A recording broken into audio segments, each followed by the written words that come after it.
All right, guys, this is Unit 7, which is on quadrilaterals. Okay, this is Lesson 3.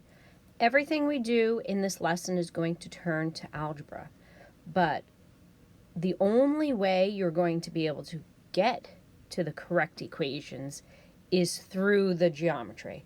So you still have to know the properties, all right? So hopefully the more of these we do, the better you'll get at the properties. All right, here we go. So let's say you have a parallelogram.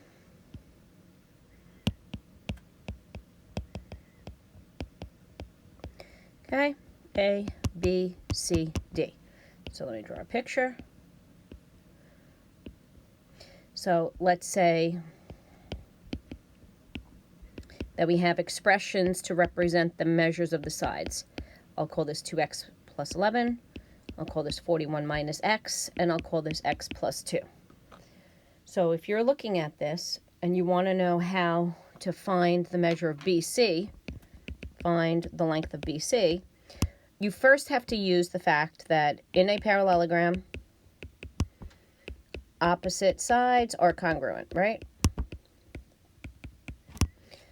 So therefore AB equals DC. So we have 2x plus 11 equals 41 minus x. Now I've encouraged you kids to do this in your heads.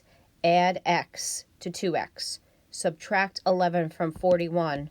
And then just write down 3x is 30. Okay? Divide. Get your 10. Now I want to find the measure of BC. So BC is expressed as x plus 2. Okay, therefore BC equals 10 plus 2, or 12. Get it? That's how you're going to do it. So you're going to get an equation. The equation has to be the appropriate equation. You need to solve the equation, but then make sure you answer the question. Remember, answer the question. Okay, let's do a question on parallelograms with angles. Okay, so again, we have parallelogram A, B, C, D. My parallelograms are not drawn to scale, by the way. Okay, just an FYI. A, B, C, D. So this angle, I'll say, is x plus 9. This is 3x plus 7. So, all right, I want you to find the measure of angle C. So remember, all right, that in a parallelogram, consecutive angles are supplementary. So our equation is going to be x plus 9 is 3x plus 7. Bring the x to the right. That gives you 2x. Bring the 7 to the left. That gives you 2. Therefore, x is 1. So the measure of angle C, we have 3x plus 7 degrees, right? So that would be 3 times 1 plus 7, which is 10 degrees. Okay, so obviously you can see that my picture is not drawn to scale. One more question on parallelograms. Let's deal with the diagonals. So again, I have parallelogram A, B, C, D. I have diagonals DB and AC, AE, excuse me. Oh, that is a C. It just looks like an E because of my little mishap. There we go. So they're going to intersect at M. So let's say I'm talking about diagonals. I say that DM is 3x. That means the length of DM. DB is 5x plus 4. So how are you going to make an equation? You have to remember, in a parallelogram, the diagonals bisect one another. So that means that DM has to be multiplied by 2 to equal the entire diagonal DB. Once you realize the geometry, the rest should go smoothly so long as you don't make careless errors, right? Bring the 5x to the left, so we get x is 4. Now let's make sure we answer the question. So we're going to find DM. All right, therefore DM would be 12 because we need to multiply 3 times 4. Okay, I guess I should give you one quadratic, no? Don't get too excited, kids. Come on. All right. A, B, C, D. Again, my picture is not at all drawn to scale, kids. This is x squared minus 6. This is the opposite of x. Well, again, these are all parallelograms, okay, in questions 1 through 4. So, I want to solve for x. So how am I going to do this? Well, in a parallelogram, opposite angles are congruent. So you're going to set them equal. X squared minus 6 equals the opposite of x. Bring the opposite of x to the left. Factor this. Again, if you don't have the greatest factoring skills, go to y equals. Type in -6 divided by x and then look at the table and find the pair of factors that add to 1, the coefficient of x. Anyway, I set these each equal to 0. So I get 3 and 2. But you have to go back to the question and make sure that it makes sense. Well, it doesn't make sense, the 2, because then angle B would be negative. So I actually reject the positive answer here. Therefore, x equals -3. And obviously my picture's not drawn to scale, guys. Okay, I'm giving you this one because for some reason kids seem to really have a hard time when it comes to ratios and equations. So I try to keep things simple. I've told you guys just add an x, right? Okay, so let's say in this parallelogram the measure of angle A to the measure of angle D is in a ratio of 7 to 3. 7 to 3. So here's what you do, kids. A and D are supplementary, right? Because in a parallelogram, consecutive angles are supplementary. So I'm going to call D 7x, I'm going to call A 3x, and I'm going to add them to 180. So you can see I'm going to get 18, because I'm going to get 10x is 180. And then let's find the measure, okay, of angle B. Well, to find the measure of angle B, I have to use the fact that in a parallelogram, opposite angles are congruent, right? So the measure of angle D is 7 times 18. So I'm going to do 7 times 20 minus 14. So that's 140 minus 14, or 126. And then the measure of angle B is going to be 126 as well. All right, we're done with just parallelograms that are not rectangles or rhombi or squares. Okay, let's move on to rectangles. Okay, example 1 underneath rectangles. Okay, so every shape here is going to be rectangle. So I have some rectangle, A, B, C, D, and I have these diagonals. So here's the information I'm going to give you. AE is 3x plus 8. EC is 28 minus x. Find BD. Okay, this is a beautiful question because, first of all, okay, in a rectangle you have the same properties as a parallelogram. The diagonals bisect one another. So therefore, AE is equal to EC. So we get 3x plus 8 is 28 minus x. Bring the x to the left. Bring the 8 to the right. Divide.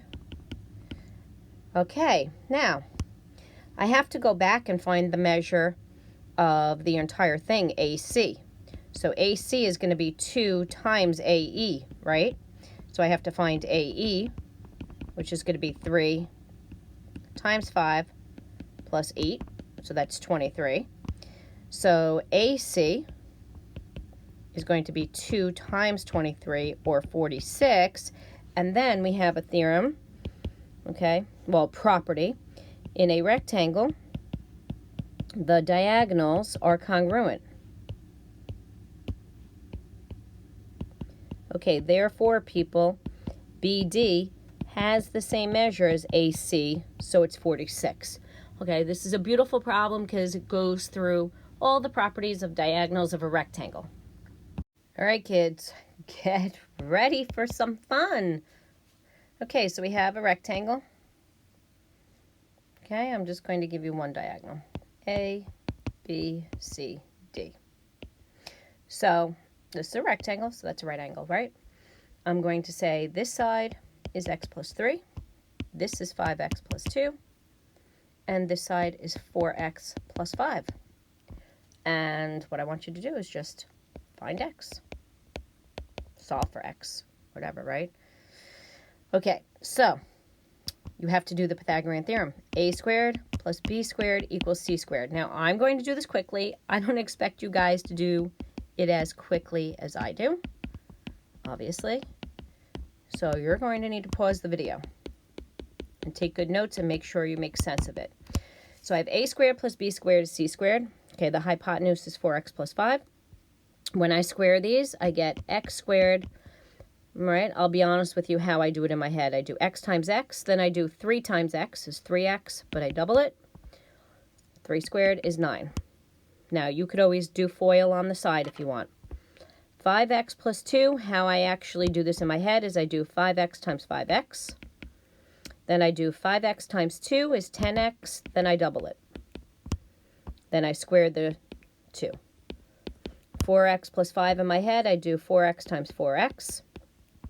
I do 5 times 4x is 20x doubled plus 5 squared, which is 25. Okay, I'm going to bring everything to the left. Okay, you kids try doing that. When you do that, you will get 10x squared minus 14x minus 12 equals 0 because this is a quadratic. I'm going to take out the GCF. Then I have to do something called factoring by grouping. So again, I don't know what your skill sets are, so teaching it from scratch. You need to find two numbers that multiply to 5 times negative 6 and add to negative 7. Okay, if you can't come up with the two numbers easily, you go to y equals, and you type in negative 30, and then go to divided by x, and then go to the table. And you'll see that the answers are negative 10 and positive 3. All right? So the 2 just hangs out over there. So I have 5x squared minus 10x plus 3x minus 6. This is known as factoring by grouping. And you will be expected to know it for next year. So I split it down the middle. I take out a 5x. I'm left with x minus 2. I need an x minus 2 on the right, so I take out a 3. 2 just stays out front. Then I group the 5x and the 3 together, times x minus 2, times 2 is 0. Now this 2 is irrelevant, so I have 5x plus 3 is 0, which would be negative 3/5. All right, that does not make sense in the context of the problem because you would get a negative. So reject. Try substituting it into 5 times x plus 2. You'll get negative 1. Then I have x minus 2 is 0, so I get x is 2. That is my answer. Not easy. So keep this in mind when you guys complain about geometry. The only geometry involved here, kids, was that in a rectangle you have a right angle. Therefore, you can use the Pythagorean theorem. The rest is algebra. Woohoo! Cheers to algebra. All right, kids, so now I'm going to move on to the rhombus. Okay, so remember, a rhombus is a parallelogram with perpendicular diagonals that bisect the angles, right? All 4 sides are congruent. Okay, so let's take a look at some questions. All right, so we have rhombus EFGH, and the measure of angle 1 is 27. Well, in a rhombus,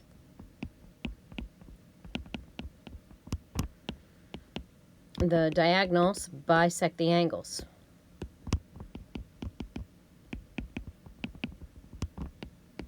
So that means that this is also 27. 27 plus 27 is 54, right? So the measure of angle HEF is 54 degrees. Now, a rhombus is a parallelogram. So because it's a parallelogram, in a rhombus, consecutive angles are supplementary. So what that means for us kids is that the measure of angle HEF plus the measure of angle F must be 180. Well, this is 54 plus the measure of angle F is 180.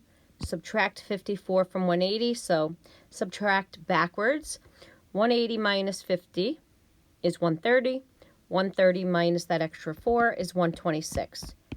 Okay, if mental math is intimidating and you think I'm putting pressure on you, which I'm certainly not, that would be you putting pressure on you. If you feel that way, use a calculator. All right, kids? Okay, let's take a look at another question. All right, guys, so I've approached this year very differently because of the pandemic, as you know. And one of the things I've done is I've tried to incorporate a lot of algebra, right? So here I have a rhombus, EFGH. All right, and I draw my diagonals. Okay, let's just have them intersect at D. So let's say that I say, all right, EF is represented as x minus 1. ED is x minus 3. And then we have, what is that, DF? Okay, DF is x minus 2. So I'm going to make an equation because in a rhombus, the diagonals are perpendicular, kids. So I'm going to do ED squared plus DF squared equals EF squared, because EF is the hypotenuse. Do you see this little right triangle? That's the right triangle I'm using. Okay, so ED is x minus 3, DF is x minus 2, EF is x minus 1. Okay, so when I square it, I do x times x. I do negative 3 times x doubled because the outers and the inners are going to be the same. Negative 3 squared. X times x. Negative 2 times x doubled. Negative 2 times negative 2. X times x. Negative 1 times x doubled. 1 squared. Okay, I need to bring everything to the left. When you do that, kids, all right? Well, first when I combine everything on the left, I'm going to get 2x squared minus 10x plus 13 equals x squared minus 2x plus 1. So I bring everything over to the left. I'm going to get x squared minus 8x plus 12. Set it equal to 0 because this is a quadratic. Factor.